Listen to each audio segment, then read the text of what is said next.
Hello viewers. R O की प्रारंभिक परीक्षा के लिए एक कम्प्रिहेंसिव प्रोग्राम की मैं निरंतर बात कर रहा हूं और उसी क्रम में आज मेरा ये पहला वीडियो होगा जिसमें मैं मेडाइवल हिस्ट्री का जो प्री मेडाइवल हिस्ट्री का पीरियड है, जिसका टाइम पीरियड 800 सी कॉमन एरा से लेकर के 1200 सी कॉमन एरा तक का है, वो उस पर हम चर्चा करेंगे।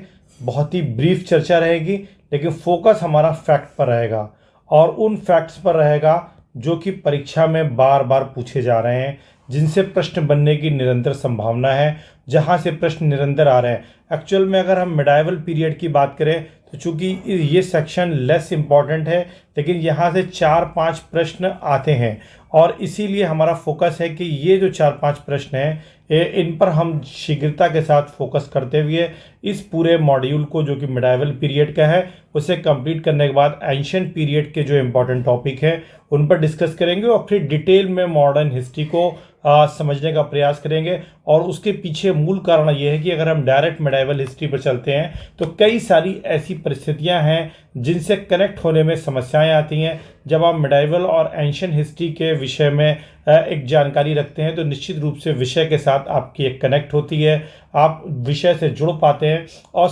ज़्यादा बेहतर तरीके से आपकी अंडरस्टैंडिंग और उभर करके सामने आती है। एक्चुअल में जो मिडाइवल पीरियड है उसमें 3-4 सेगमेंट हैं जो बड़े इंपॉर्टेंट है। जैसे कि मैंने अभी बताया कि पूर्व मध्यकाल। अब ये पूर्व मध्यकाल बहुत इंपॉर्टेंट है और जो प्रश्नों की अगर हम टेंडेंसी देखें तो पूर्व मध्यकाल से कई प्रश्न निरंतर बन रहे हैं। इसमें राजपूत पीरियड जो है बहुत इंपॉर्टेंट उभर करके सामने आया है। साथ ही साथ कई और राजवंश हैं, जैसे बंगाल का पाल वंश है, सेन वंश है, यहाँ से प्रश्न बन रहे हैं। कश्मीर के जो वंश हैं वहाँ से प्रश्न पूछे जाने लगे हैं। फिर अगर हम बात करें तुर्क और मुग़ल पीरियड, तो तुर्क और मुग़ल पीरियड से प्रश्न पॉलिटिकल तो बिल्कुल बहुत कम हो गए हैं। यहाँ से जो प्रश्न आ रहे हैं वो ज़्यादातर सूफी मत से आ रहे हैं, भक्ति काल से आ रहे हैं और इसी के साथ साथ जो स्थापत्य कला इस समय की थी और जो फारसी लिटरेचर है उससे जुड़े हुए प्रश्न पूछे जा रहे हैं। तो ये चीज़ आपको ध्यान रखनी है और इसी पर हम फोकस करेंगे। फिर इसी के साथ साथ विजयनगर साम्राज्य है, यहाँ से प्रश्न निरंतर बन रहे हैं। बहमनी साम्राज्य से प्रश्न बनता है और अगर आप यूपी में हैं तो जौनपुर का राज भी इम्पोर्टेंट हो जाता है, जौनपुर डायनेस्टी। और साथ ही साथ जो अलग अलग स्टेट की जो डायनेस्टीज़ हैं वो भी इम्पोर्टेंट है, तो हम उस पर भी एक चर्चा लेके आएंगे। और मराठा साम्राज्य, मुग़ल पीरियड में भी हमारा जो फोकस रहेगा वो फारसी लिटरेचर के ऊपर रहेगा, सूफीज़्म के ऊपर रहेगा और जो उस काल की कुछ प्रवृत्तियाँ रही हैं, पॉलिसीज़ रही हैं, विशेष करके जैसे मुग़ल एम्परर अकबर की बात की जाए तो उसकी जो कुछ पॉलिसीज़ रही थी, जैसे कि राजपूत नीति से जुड़ी हुई, सुलेकुल की नीति से जुड़ी हुई, उससे कुछ प्रश्न होंगे। इसी तरीके से औरंगज़ेब की नीतियों से जुड़े हुए कुछ प्रश्न होंगे और कुछ उस काल के विशेष रिवोल्ट होंगे जिन पर हम चर्चा करेंगे, जहाँ से प्रश्न आते हैं। क्योंकि हमारा फोकस है आपको छोटे से वीडियो में अधिकतम जानकारी को प्रोवाइड करना। Now let's start the video. इससे पहले कि लोक सेवक द स्टडी आई की यूट्यूब चैनल अगर आपने अभी तक सब्सक्राइब नहीं किया है तो चैनल को सब्सक्राइब कर रहे हैं और साथ ही साथ आपसे एक रिक्वेस्ट है कि आप हमारी हेल्प कर सकते हैं। सिर्फ आपको करना क्या है, हमारे चैनल को सब्सक्राइब करना है। वीडियो अच्छा लगे तो लाइक और शेयर ज़रूर कर दें, उन लोगों तक ज़रूर पहुँचाएँ, क्योंकि ये पूरा कार्यक्रम फ्री ऑफ कास्ट है। किसी प्रकार की कोई फीस आपसे चार्ज नहीं की जाएगी और जो भी आवश्यक सामग्री है वीडियो के फॉर्म में और जो आपके लिए PDF इम्पॉर्टेंट होंगे वो सब आपको फ्री में प्रोवाइड किए जाएंगे इस चैनल के ऊपर। एक चीज़ ये इम्पॉर्टेंट पॉइंट है जिसको आप ध्यान रखें। और बाकी मैं 5000 MCQs आपके लिए लेकर के आ रहा हूँ, ये भी बिल्कुल फ्री होगा। इसके लिए भी आपको किसी तरीके की कोई फीस नहीं देनी है। हम चलते हैं, थोड़ा सा बैकग्राउंड पहले समझ लें पूर्व मध्यकाल के लिए, फिर उसके बाद पूर्व मध्यकाल से जुड़े हुए जितने भी महत्वपूर्ण फैक्ट हैं जो परीक्षा की दृष्टि से इम्पॉर्टेंट हैं उन पर हम जो है आपसे चर्चा करेंगे। देखिए, गुप्त साम्राज्य जो है भारत का एक बहुत ही महत्वपूर्ण साम्राज्य रहा है और गुप्त साम्राज्य का जो पतन था वो 5वीं शताब्दी के बाद ही जो है या 6वीं शताब्दी के पूर्वार्ध में इसका पतन हो जाता है। और इसके पतन के कई सारे कारण रहे हैं, जैसे कि हूणों के बर्बर आक्रमण हुए। और ये हूण कौन थे? सेंट्रल एशियन कंट्रीज से आने वाली जो है ट्राइब्स थी, जातियाँ थीं, मध्य एशिया से आने वाली, और उन्हीं में से एक हूण थे। हूणों का आक्रमण जो है गुप्त काल कि विदेशी आक्रमण की विशेषता है। फिर आंतरिक विघटन भी हुआ क्योंकि सामंती व्यवस्था भी तेजी से जो है प्रचलित हुई, और इन सब के चलते साम्राज्य का पतन हो जाता है। फिर गुप्त साम्राज्य की जब पतन होता है तो प्रांतीय शासक जो होते हैं वो अपनी स्वतंत्रता घोषित कर देते हैं। किसी भी साम्राज्य के विघटन की ये सामान्य प्रक्रिया है। इसको आप जानते हैं कि जब साम्राज्य का विघटन होता है तो जो प्रांतीय सरकारें होती हैं, जो प्रांतीय शासक होते हैं, वो क्या करते हैं, अपनी स्वतंत्रता की घोषणा कर देते हैं और कई क्षेत्रीय राज उभर करके आते हैं। केंद्रीय शक्ति का अभाव हो जाता है और विखंडनीय प्रक्रिया जो है एक शुरू होती है राजनीतिक क्षेत्र में भी, जिसके चलते केंद्रीय शक्ति के अभाव में छोटे छोटे राज्यों का उदय होता है और फिर वो छोटे छोटे राज्य एक दूसरे पर प्रभुत्व प्राप्त करने के लिए निरंतर संघर्षरत रहते हैं। ये एक सामान्य प्रक्रिया है, इतिहास के किसी भी कालखंड में जाएंगे तो हमें ये दिखाई देती है। फिर इसका परिणाम क्या हुआ, इसके चलते क्या हुआ, जो मगध का साम्राज्य था जिसकी राजधानी पाटलिपुत्र थी, वो 6वीं शताब्दी ईसा पूर्व से लेकर के, यानी महात्मा बुद्ध के समय से लेकर के जब उसको प्रमुखता प्राप्त हुई मगध साम्राज्य के उत्कर्ष के समय से, तो फिर 6वीं शताब्दी तक यानी गुप्त काल तक ये एक प्रमुख राजनीतिक केंद्र बना रहा और केंद्र बिंदु रहा था भारत की राजनीति का। लेकिन अब उसका महत्व यानी पाटलिपुत्र का महत्व खत्म हो जाता है। पूर्व मध्यकाल में कौन महत्वपूर्ण हो जाता है, पाटलिपुत्र के स्थान पर कन्नौज जो है एक प्रमुख केंद्र के रूप में, राजनीतिक केंद्र के रूप में उभर करके सामने आता है। तो ये चीज़ एक पॉइंट ध्यान रखने की है कि पूर्व मध्यकाल में राजनीतिक शक्ति का केंद्र कहाँ था, वो कन्नौज था। और इतिहास में कन्नौज को जो है कान्यकुब्ज भी कहा गया है और साथ ही साथ इसका एक राजनीतिक महत्व रहा है। इस पर हम अलग से चर्चा करेंगे क्योंकि इस पर आधिपत्य के लिए एक त्रिपक्षीय संघर्ष भी हुआ है जो कि हम आगे के आपसे चर्चा करने चल रहे हैं। फिर क्षेत्रीय राज्यों का उदय होता है। इन क्षेत्रीय राज्यों में जो उदय हो रहा है उसका कारण क्या था। देखिए, एक प्रश्न यहाँ पर हम क्षेत्रीय राज्यों पर चर्चा करें, एक चीज़ और आप समझ लें सामान्य रूप से कि जब हम पूर्व मध्यकाल कहते हैं तो ये पूर्व मध्यकाल क्यों है, इसे हम सीधे मध्यकाल क्यों नहीं बोलते। हम इसे मध्यकाल भी बोल सकते हैं लेकिन हमें मध्यकाल कहने के बजाय इसको क्या बोलते हैं, पूर्व मध्यकाल बोलते हैं। और पूर्व मध्यकाल क्यों बोला जाता है, इसका कारण है क्योंकि अगर हम भारत के इतिहास को देखें तो जब जेम्स मिल ने भारत के इतिहास का जो है उन्होंने विभाजन किया तो उन्होंने औपनिवेशिक शासन के हितों को ध्यान में रखते हुए भारत में ब्रिटिश शासन के हितों की रक्षा के लिए क्या किया कि पूरे भारत के इतिहास को उन्होंने धार्मिक आधार पर बांट दिया और उस धार्मिक आधार के विभाजन में प्राचीन काल को उन्होंने कहा हिंदू काल और इसी तरीके से उन्होंने मध्यकाल को क्या बोल दिया, मुस्लिम काल, और जो ब्रिटिश काल था उसको उन्होंने क्या बोला, आधुनिक काल। उसे उन्होंने क्रिश्चियन काल नहीं बोला बल्कि क्या कहा, आधुनिक काल कहा। तो इस तरीके से उन्होंने अपनी औपनिवेशिक दृष्टि का प्रयोग किया जिसका बाद में जो विद्वान आए इतिहास के उन्होंने विरोध किया और उन्होंने कहा नहीं, ये इतिहास का जो विभाजन है ये जो है डिवाइड एंड रूल की पॉलिसी पर बेस्ड है।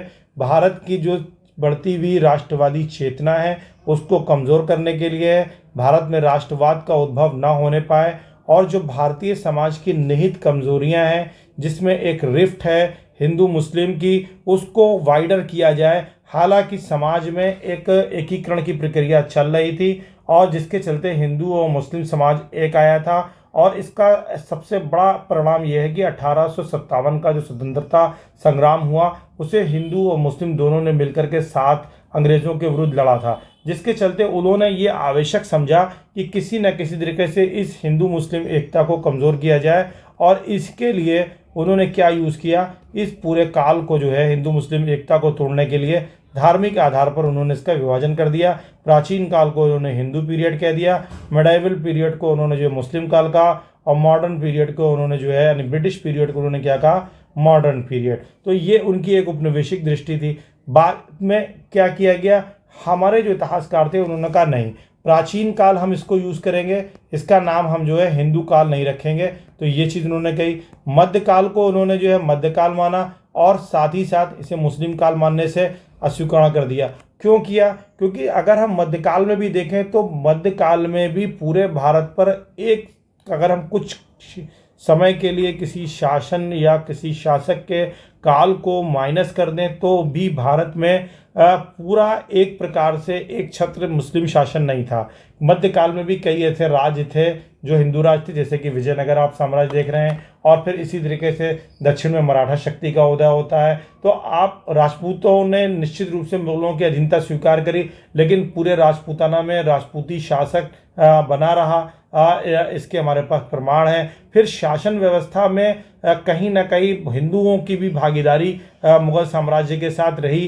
तो इसलिए इसको पूर्व में खाली मुस्लिम काल कहना न्यायोचित नहीं होगा, तो इसे मध्यकाल माना गया। लेकिन इस मध्य और आधुनिक काल को, नहीं ब्रिटिश काल को उन्होंने आधुनिक काल कहा, और आधुनिक काल ब्रिटिश आगमन के स्वरूप नहीं माना, बल्कि उन नवीन प्रवृत्तियों के चलते माना आधुनिक काल, जिसके चलते भारतीय समाज का रूपांतरण मध्यकाल से निकल करके आधुनिक प्रवृत्तियों की तरफ हुआ। इस पर हम जब आधुनिक काल पर चर्चा करेंगे तब आपसे पूरी गहन चर्चा करेंगे। लेकिन मध्यकाल के लिए क्या किया गया कि इसको दो भागों में बांट दिया गया। एक को मध्यकाल, क्योंकि एंशिएंट पीरियड हमारा जो समाप्त होता है वो गुप्त साम्राज्य के पतन के साथ ही हम मानते हैं कि हमारा प्राचीन काल समाप्त हो जा रहा है। लेकिन उसके बाद सीधे यानी 6वीं शताब्दी से अगर हम देखें, तब 6वीं शताब्दी के अंत के बाद भी देखें तो भारत में सीधे तुर्क नहीं आ रहे हैं। भारत में 712 में सिंध में आकर के अरबों का आक्रमण हो रहा है मोहम्मद बिन कासिम के नेतृत्व में। तो निश्चित रूप से अभी भारत जो है अरब आक्रमण से दूर है। तुर्क आक्रमण जो भारत में आने शुरू हुए हैं वो महमूद गजनवी के काल से शुरू हुए, जो कि आप 1000 AD से मान सकते हैं निश्चित रूप से। उसके बाद महमूद गजनवी के आक्रमण के लगभग आप कह सकते हैं कि 175 वर्ष बाद, मोटे तौर पर कह सकते हैं, क्योंकि 1026 में आक्रमण जो था उसका सोमनाथ पर हुआ था, 1027 उसका अंतिम आक्रमण था महमूद गजनवी का। उसके बाद 1191 में तराइन का प्रथम हुआ और 1192 में तराइन का द्वितीय युद्ध हुआ। 1192 के बाद जो है भारत के इतिहास की दिशा बदलती है। हालांकि इस बीच में 1175 में मोहम्मद गौरी ने जो है आक्रमण किया था, गुजरात पर आक्रमण किया था, और गुजरात के शासक भीम द्वितीय ने जो है उनको पराजित कर दिया था मोहम्मद गौरी को। लेकिन कुल मिलाकर के अगर हम देखें तो इस पूरे पीरियड को, यानी 800 से लेकर के 1200 तक का जो पीरियड है वो पूर्व मध्यकाल माना गया। और पूर्व मध्यकाल इसलिए माना गया क्योंकि इसकी प्रवृत्तियां जो थीं ना तो पूरी तरीके से प्राचीन काल से अलग हुई थी और ना ही पूरी तरीके से मध्यकाल में की विशेषताओं को समाहित की हुई थी, बल्कि बीच का काल था। जैसे कि अगर हम बात करें तो इस काल की एक प्रमुख विशेषता क्या है, राजपूतों का उद्भव होता है, राजपूत काल आता है। और ये जो पूरा पीरियड है इसमें सामंती व्यवस्था बहुत ही मजबूती के साथ उभर के सामने आती है। तो सामंती व्यवस्था, और सामंती व्यवस्था में क्या था कि राजा जो है अपने भूभाग को, अपने साम्राज्य को, अपने नीचे सामंत और महासामंतों को नियुक्त करता था, और फिर ये सामंत महासामंत अपने नीचे उप सामंतों को नियुक्त करते थे। फिर इनके नीचे भी जमींदार जैसी एक प्रथा होती थी। तो कुल मिलाकर के ज़मीन का क्षेत्र जो क्षैतिज जो है विभाजन हुआ, और उस क्षैतिज विभाजन के चलते जो प्रशासनिक व्यवस्था थी वो एक प्रकार से विकेंद्रित व्यवस्था हो गई, और ये सैन्य व्यवस्था भी विकेंद्रित हो गई, क्योंकि राजा सीधे अपनी सेनाओं का नेतृत्व गठन नहीं करता था, बल्कि राजा के जो सामंत होते थे ये राजा को इस भूभाग के बदले अपनी एक निश्चित संख्या में सैन्य सहायता देने का वचन देते थे और वैवाहिक संबंध स्थापित करके अपने संबंधों को मजबूत रखते थे। तो ये एक इम्पॉर्टेंट पॉइंट है, ध्यान रखना है, जिसके चलते इसको पूर्व मध्यकाल माना गया। फिर दूसरी चीज़ हम जो देखते हैं जो इस काल को अलग करती है मध्यकाल से, वो ये है कि इस काल में नगरीकरण हमको कम दिखाई देता है। यानी जो नगरीकरण हमको पहले के काल में, गुप्त पीरियड में या उससे पहले के काल में हमको दिखाई दे रहा है, वो नगरीकरण कम दिखाई देता है। मुद्रा हमको जो है व्यवस्था का हमको क्षय दिखता है कि मुद्रा व्यवस्था कमज़ोर हो गई है, क्योंकि हमें इस पीरियड की मुद्राएं भी कम मिली हैं। उनके हमें ज़्यादा उत्खनन में सिक्के नहीं प्राप्त हुए हैं। गुप्त पीरियड के सिक्के प्राप्त हुए हैं, लेकिन गुप्त पीरियड के बाद के सिक्के नहीं प्राप्त हुए हैं, जो इस बात को इंडिकेट करते हैं कि कहीं ना कहीं मुद्रा व्यवस्था का जो है प्रसार कम हुआ। और ये प्रसार कम हुआ, इसके चलते नगर व्यवस्था जो है, नगरों का भी जो है पतन हुआ होगा, और कहीं ना कहीं व्यवस्था जो है हमारी ग्रामीण अर्थव्यवस्था में कन्वर्ट हो गई होगी, जिसलिए हम इस पूरे काल को क्या कहते हैं, पूर्व मध्यकाल कहते हैं। फिर अगर हम देखें तो तंत्रवाद, धार्मिक क्षेत्र में तंत्रवाद जैसी विचारधाराएं और विश्वास उभर करके आते हैं, तो ये भी एक पूर्व मध्यकाल की विशेषता के तौर पर माना जा सकता है। तो ये पूरी एक कुछ विशेषताएं हैं जिसके चलते हमने इस पूरे क्षेत्र को पूरे काल को क्या माना है, पूर्व मध्यकाल माना है। फिर ये पीरियड राजपूत काल भी कहलाता है, क्योंकि 800 से अगर हम देखें तो 800 से 1200 तक का जो पूरा पीरियड है, जिसे कि हम एडी बोलते हैं और सीई बोलते हैं। सीई एक्चुअल में ज़्यादा न्यूट्रल टर्म है, सेकुलर टर्म है, क्योंकि सीई का मतलब होता है कॉमन एरा, एडी का मतलब होता है आफ्टर डोमिनो। तो after domino is related to the Christianity. तो अब जो इतिहासकार हैं वो सीई यूज़ कर रहे हैं और या जो है BCE यूज़ कर रहे हैं, यानी बिफोर कॉमन एरा। तो हम कहीं कहीं एडी भी बोल पाएंगे और कहीं कहीं सीई बोलेंगे, तो आपसे मिस्टेक ना होइएगा। तो मोटे तौर पर ये जो 1200 से या 800 से 1200 का पीरियड है, ये निश्चित रूप से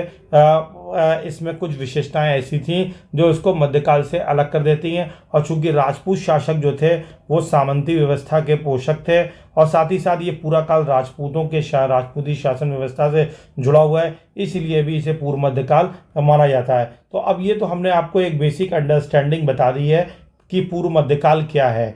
अब हम सिर्फ फैक्ट्स को पढ़ेंगे, फैक्ट्स को समझेंगे कि ये फैक्ट्स हमारे लिए कितने इंपॉर्टेंट हैं, और हमने केवल उन्हीं फैक्ट्स को इंक्लूड किया है जो परीक्षा की दृष्टि से आपके लिए बहुत ही महत्वपूर्ण है। क्योंकि अगर आप परीक्षा की दृष्टि से देखें तो इस काल में क्या हो रहा है, जैसा कि अभी हमने आपको बताया कि क्षेत्रीय राज्यों का उदय हो रहा है। चूँकि केंद्रीय शक्ति का अब जो है विखंडन हो गया है, गुप्त साम्राज्य अब समाप्त हो गया है, उसका पतन हो गया है, उसके अवशेषों पर अब कौन सा साम्राज्य उभर रहे हैं। छोटे छोटे जो प्रांतीय क्षेत्र थे, जो क्षेत्रीय राज्य थे, जो प्रांतीय शासक थे, उन्होंने अपनी स्वतंत्रता घोषित कर दी और फिर वो क्षेत्रीय राज्य उभर करके सामने आए। दूसरा महत्वपूर्ण परिवर्तन सामंतवाद, जैसे कि मैंने अपने आपको बताया, और इसी से प्राचीन काल से मध्यकाल में रूपांतरित हुआ। फिर एक हिस्टोरियन हुए, ये कोटेशन आया है PCS में भी, जो है डॉक्टर ऐश्वरी प्रसाद, राज्यों के अंदर राज्यों का काल कहा है। पूर्व मध्यकाल को क्या कहा है, राज्यों के अंदर राज्यों का काल। किसे कहते हैं, पूर्व मध्यकाल को कहते हैं। पूर्व मध्यकाल को राज्यों के अंदर राज्यों का काल कहते हैं। फिर उत्तर भारत के जितने भी राजवंश थे वो सब राजपूत थे, इसलिए इतिहास में इस काल को राजपूत युगीन इतिहास भी कहा जाता है, जैसा कि मैंने आपको स्पष्ट किया। अब ये राजपूत कौन थे, एक प्रश्न उठता है कि राजपूत कौन थे। तो राजपूतों की उत्पत्ति के विषय में विभिन्न मत प्रचलित हैं। कुछ विद्वान जो है राजपूतों को भारत की रहने वाली एक जाति मानते हैं, वहीं दूसरे जो है उन्हें विदेशी संतान मानते हैं। अब इसको फैक्ट के आधार पर हम समझ लेते हैं। देखिए, राजपूतों की विदेशी उत्पत्ति है या देसी उत्पत्ति है, राजपूत भारतीय थे या विदेशी थे, इस पर निरंतर चर्चाएं इतिहासकारों के बीच में होती रही हैं। सबसे पहले अगर हम चंद्रबरदाई को देखें, चंद्रबरदाई जो थे पृथ्वीराज चौहान, जिन्हें कि राय पिथौरा के नाम से प्रसिद्ध है, वो उनके दरबारी कवि थे और उन्होंने एक ग्रंथ लिखा पृथ्वीराज रासो। बहुत ही महत्वपूर्ण ग्रंथ है, निरंतर परीक्षाओं में पूछा जाता है। आप में से अधिकतर को ये फैक्ट मालूम है। उन्होंने अपने इस पृथ्वीराज रासो में आबू पर्वत, जो कि राजस्थान में है, वहाँ पर बताया कि वशिष्ठ महाराज ने अग्निकुंड से एक अग्निकुंड बनाया, यज्ञ किया, और फिर उस यज्ञ के प्रोडक्ट के रूप में जो राजपूतों की उत्पत्ति हुई, और इस तरीके से राजपूतों को उन्होंने अग्निकुंड से उत्पन्न बताया। अब इतिहासकार ये मानते हैं कि जो अग्निकुंड का सिद्धांत है वो कहीं ना कहीं इनकी विदेशी उत्पत्ति की ओर इंगित करता है, यानी इंडिकेशन क्या दे रहा है कि ये इनकी विदेशी उत्पत्ति थी, और उस विदेशी उत्पत्ति को इंडिजनाइज करने के लिए, स्वदेशी करने के लिए चंद्रबरदाई ने क्या किया, अग्निकुंड का एक सिद्धांत दिया। और चूंकि अग्निकुंड के आधार पर उन्होंने बताया कि यज्ञ हुआ और उस अग्निकुंड से 4 कुल निकले, और वो 4 कुल जो थे वो राजपूत कहलाए। तो ये एक चीज़ है। इसी के आधार पर फिर लोगों ने आगे इनके उद्भव को, राजपूतों के उद्भव को अलग अलग जातियों प्रजातियों से जोड़ने का प्रयास किया है। अगर हम अग्निकुंड की बात करें तो बहुत इंपॉर्टेंट है, कई बार मैच करने को आ जाता है, कई बार सीधे सीधे प्रश्न बन जाता है। ये जो अग्निकुंड थे, इससे 4 वंश कौन कौन से निकले, तो ध्यान रखिएगा। अग्निकुंड से प्रतिहार निकले। कौन निकले, अग्निकुंड से प्रतिहार निकले, अग्निकुंड से चालुक्य निकले, अग्निकुंड से चौहान निकले, अग्निकुंड से परमार निकले। यानी राजपूतों का जन्म किससे हुआ, चंद्रबरदाई के अनुसार, जो कि पृथ्वीराज रासो में वर्णित है, आबू पर्वत पर वशिष्ठ के अग्निकुंड से 4 राजपूत कुल जो है अस्तित्व में आए, और उन 4 राजपूत कुलों में एक कुल था प्रतिहार, दूसरा था चालुक्य, तीसरा था चौहान और चौथा था परमार। ये 4 जो हैं कौन से कहलाते हैं? अग्निकुंड से जन्मे राजपूत कुल कहलाते हैं। कौन कौन से हैं? एक है प्रतिहार, दूसरा है चालुक्य, तीसरा है चौहान और चौथा है परमार। प्रतिहार और परमार दोनों पास से या पी से आप याद कर सकते हैं, और चालुक्य और चौहान जो है आप चा से याद रख सकते हैं। तो इस तरीके से आपको मेमोराइज हो सकता है। फिर इसी प्रक्रिया को आगे जब भारत में उपनिवेशिक शासन स्थापित हुआ और भारत के इतिहास का अन्वेषण व्यापक पैमाने पर अंग्रेजों द्वारा प्रारंभ किया गया, आधुनिक इतिहास का लेखन शुरू हुआ, तो उस पर चूंकि ब्रिटिश उपनिवेशिक इतिहासकारों की एक छाप रही, तो कर्नल टॉड ने कहा कि राजपूत जो हैं वो शक, कुषाण, हूण जैसी विदेशी जातियों के वंशज थे। क्योंकि भारत पर शकों का आक्रमण हुआ था, कुषाणों का आक्रमण हुआ था, कनिष्क ने भारत पर शासन किया है। हूणों का आक्रमण गुप्त काल के पतन के लिए हूणी में उत्तरदायी माने जाते हैं, कई बार उनके लगातार निरंतर होते रहे। उसके चलते कर्नल टॉड ने कहा कि ये जो शक आए भारत में बस गए, कुषाण आए भारत में बस गए, कुषाणों ने तो भारतीय संस्कृति को अस्वीकार कर लिया, इसी तरह हूण आए भारतीय समाज में घुल मिल गए। तो ये जो शक, कुषाण, हूण, ध्यान रखिएगा ये तीन जातियां, शक, कुषाण, हूण, ये जो विदेशी जातियां हैं, इन्हीं के वंशज कौन थे? राजपूत थे। और ऐसा किसका मानना है?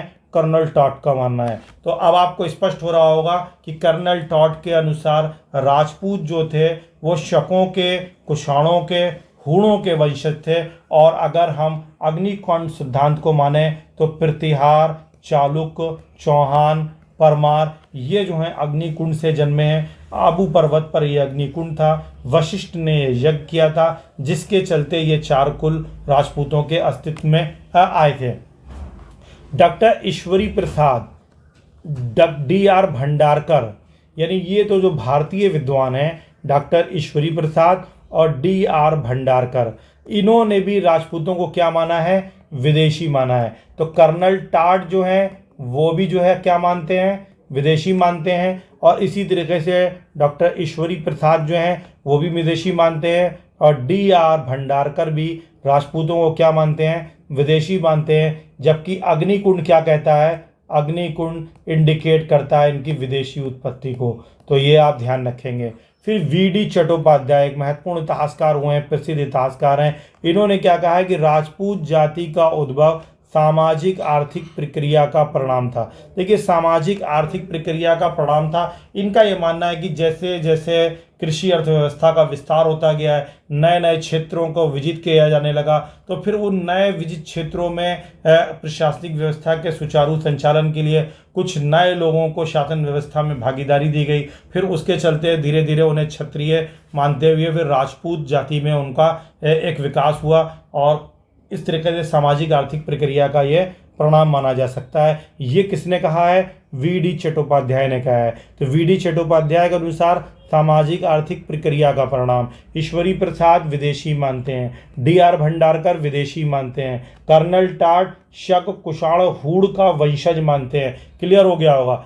DH ओझा, बहुत रिनाउंड राजपूत इतिहास पर अगर आप पढ़ रहे हैं और आपने RAS राजस्थान PCS का एग्ज़ाम देते हैं तो आपने DH ओझा को ज़रूर देखा होगा। CV वैद, इन दोनों का ये मानना है कि राजपूत जो हैं प्राचीन क्षत्रियों की ही संतान है। यानी पहले दो इतिहासकार आप कह सकते हैं, DH ओझा और CV वैद, ये राजपूतों की उत्पत्ति जो है प्राचीन क्षत्रियों की ही संतान के रूप में मानते हैं। यानी क्या कहते हैं कि ये भारतीय हैं, मूल रूप से क्या है? भारतीय हैं, क्षत्रिय हैं, अर्थात राजपूत कहीं बाहर से नहीं आए हैं बल्कि भारतीय मूल के ही हैं, भारतीय ही हैं। और प्राचीन क्षत्रिय जो थे, जो बाद में राजवंशों में जिन्होंने स्थापना की, फिर उनके जो वंशज आए वो अपने को उन्होंने किस में एक वर्ग के रूप में संगठित किया। राजपूत कालांतर में यही राजपूत जाति हो गई। ठीक है। फिर हम कनिंघम की बात कर ले, बहुत इंपॉर्टेंट है। कनिंघम ने एक भारत में स्थापना की थी। आप कमेंट करके बताएं किस चीज़ के संस्थापक भारत में रहे। कनिंघम ने राजपूतों को यूची, कुषाण जाति का माना है। तो देखिए, कर्नल टॉड ने भी क्या कहा है कि कुषाण, शक, हूण इन जातियों के वंशज हैं। लेकिन कनिंघम ने क्या कहा है? सिर्फ कुषाण, यानी कुषाणों का एक नाम जो है यूची भी है, तो यूचियों को क्या कहा है कि ये यूची जाति के हैं राजपूत, कनिंघम ने। स्मिथ का क्या तर्क है? ये भी महत्वपूर्ण इतिहासकार हैं। तो ये कह रहे हैं कि प्राचीन आदिम जातियों, गोंड, खरवार, भर जैसी जो जातियां थी उनके वंशज कौन थे? उनके वंशज राजपूत थे।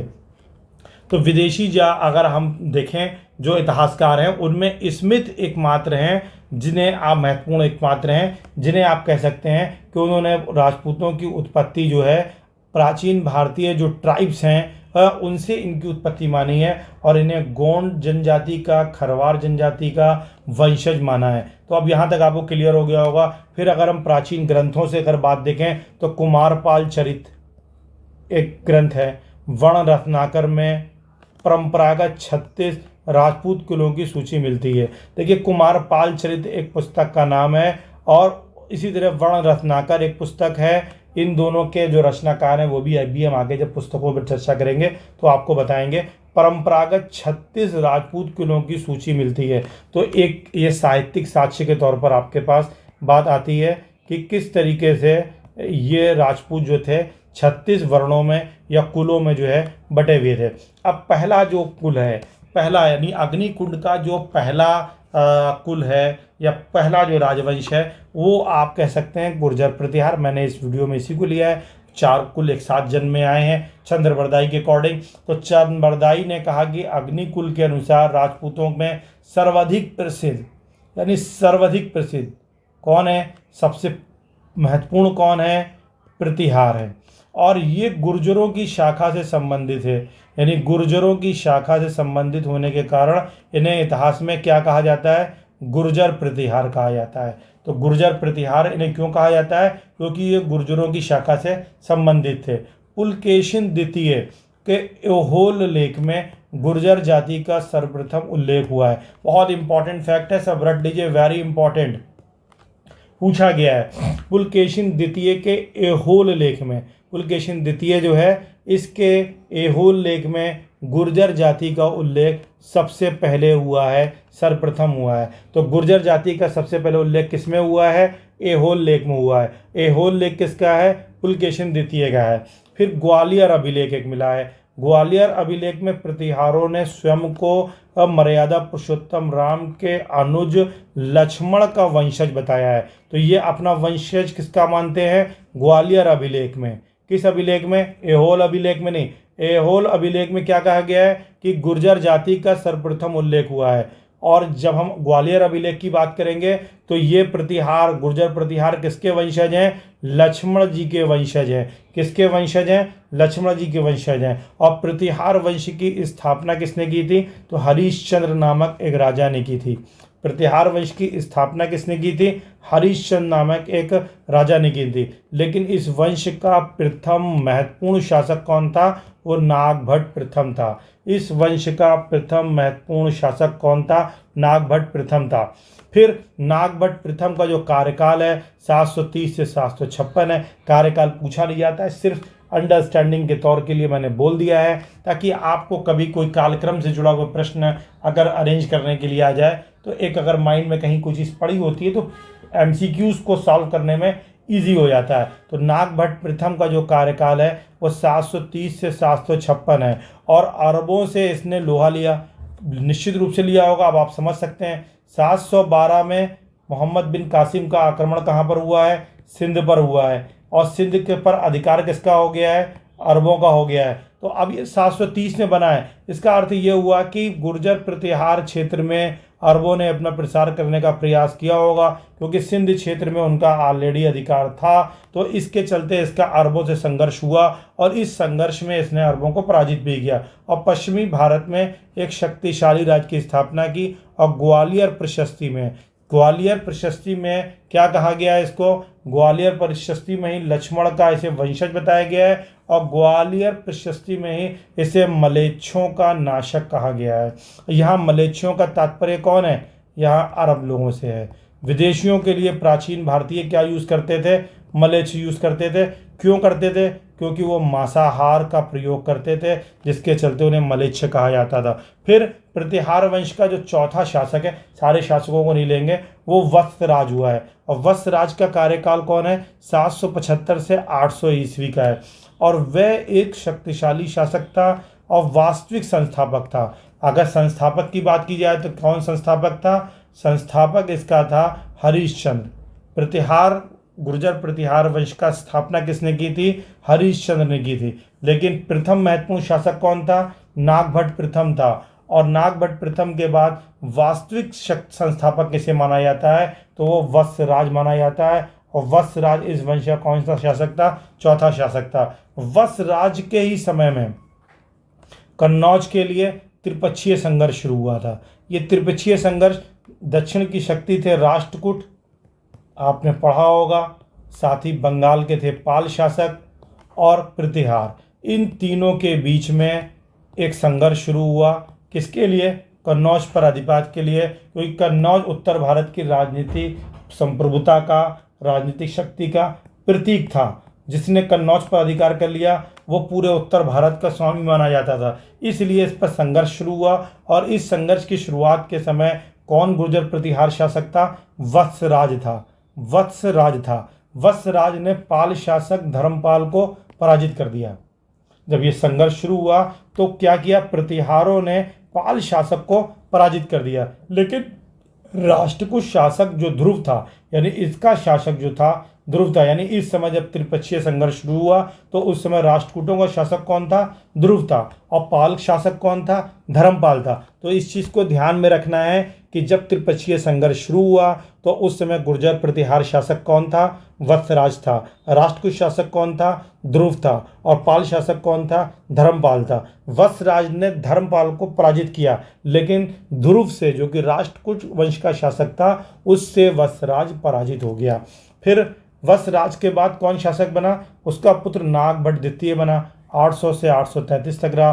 कन्नौज पर अधिकार करके उसने प्रतिहार साम्राज्य की राजधानी बनाया। तो सबसे पहले कन्नौज पर किस प्रतिहार वंशी शासक ने अधिकार स्थापित किया था? तो नागभट्ट द्वितीय था। देखिए, इस वंश का संस्थापक कौन था? संस्थापक राजा हरिश्चंद्र। प्रथम महत्वपूर्ण शासक नागभट्ट प्रथम था। और महत्वपूर्ण शासक या वास्तविक संस्थापक वत्सराज था, जो कि चौथा था शासक। और फिर उसके बाद वत्सराज के बाद जो उसका पुत्र था नागभट्ट द्वितीय ने कन्नौज पर पहली बार अधिकार कर लिया और फिर उसे क्या किया? साम्राज्य की राजधानी बनाया। तो अब आपको मेमोराइज होता जा रहा होगा कि हमने क्या आपको समझाया। फिर मिहिर भोज प्रथम, इसका समय 836 से 885 है। सर्वाधिक महत्वपूर्ण शासक है मिहिर भोज, यानी प्रतिहार गुर्जर प्रतिहार वंश का सबसे महत्वपूर्ण शासक कौन है? मिहिर भोज प्रथम है। कल्याण और अरब यात्री सुलेमान के विवरणों से उसके काल की घटनाओं की जानकारी मिलती है। यानी मिहिर भोज के काल की जो जानकारी हमको मिलती है, एक तो कल्याण की पुस्तक से मिलती है। कल्याण ने किस पुस्तक को लिखा था? राज तरंगणी को लिखा था। और ये राज तरंगणी जो थी कश्मीर के इतिहास की पुस्तक है। और ये भारत ऐसा माना जाता है कि भारत में जो इतिहास लेखन की तमाम पुस्तकें लिखी गई उनमें सबसे महत्वपूर्ण पुस्तक जो है वो पहली पुस्तक अब राज तरंगणी को मानते हैं। और इसके काल की जानकारी किससे मिलती है? सुलेमान से मिलती है। तो कल्याण की राज तरंगणी से मिलती है, अरब यात्री सुलेमान के विवरणों से मिलती है। नागभट्ट प्रथम पहला महत्वपूर्ण शासक, हरिश्चंद्र प्रथम राजा जिसने स्थापना करी, उसके बाद वत्सराज चौथा शासक जो वास्तविक संस्थापक था। और इसका पुत्र कौन? इसी वत्सराज के ही समय में त्रिपक्षीय संघर्ष शुरू हुआ और इसका समकालीन कौन था? पाल वंशीय धर्मपाल था और राष्ट्रकूट का शासक ध्रुव था। और इसके बाद इसका पुत्र कौन बना? वो नागभट्ट द्वितीय था। नागभट्ट द्वितीय ने ही जो है कन्नौज पर पहली बार अधिकार करके गुर्जर प्रतिहार वंश की उसने राजधानी बनाया। और उसके बाद कौन शासक बना? मिहिर भोज बना। और मिहिर भोज जो था वो इस वंश का सर्वाधिक महत्वपूर्ण शासक था, जिसकी जानकारी हमें किससे मिलती है? कल्याण से किससे मिलती है? अरब यात्री सुलेमान से मिलती है। फिर भोज को समकालीन दो प्रबल शक्तियों, इस समय पाल नरेश कौन था? देवपाल था। पाल नरेश कौन था? देवपाल। मिहिर भोज के समय में पाल नरेश कौन था? देवपाल। और राष्ट्रकूट कौन था? ध्रुव था। और इनको दोनों से ही इसको पराजित होना पड़ा। भोज को यानी मिहिर भोज को देवपाल और राष्ट्रकूट शासक ध्रुव दोनों से ही पराजित होना पड़ा। और भोज किस धर्म में विश्वास करता था? तो ये वैष्णव धर्म का अनुयायी था और इसने आदिवारा प्रभास जैसी उपाधियां धारण की थी, जो इस बात की पुष्टि करता है कि वो जो है किस धर्म का अनुयायी था? वैष्णव, क्योंकि आदि वराह की उसने उपाधि धारण करी है। इसी तरह प्रभास उपाधि धारण करी है, जो कि उसके वैष्णव होने की पुष्टि करते हैं। और उसने कुछ सिक्के चलाए, चांदी के द्रव्य सिक्के भी पर भी उसके अंकित हैं। ठीक है, फिर नेक्स्ट आ जाते हैं। भोज ने राष्ट्रकूट शासक कृष्ण द्वितीय को हराकर मालवा प्राप्त किया। इसी मेहर भोज ने राष्ट्रकूट शासक कृष्ण द्वितीय को पराजित किया और किस पे कब्जा कर लिया? मालवा पे कर लिया। मालवा और गुजरात पर प्रभुत्व करना राजपूतों का वास्तविक उद्देश्य था, हो गया। फिर मिहिर भोज के पश्चात उसका पुत्र महेंद्रपाल प्रथम 885 से 910 ईस्वी शासक हुआ। 885 से 910 कौन हुआ? महेंद्रपाल। महेंद्रपाल से पहले कौन था? मिहिरपाल।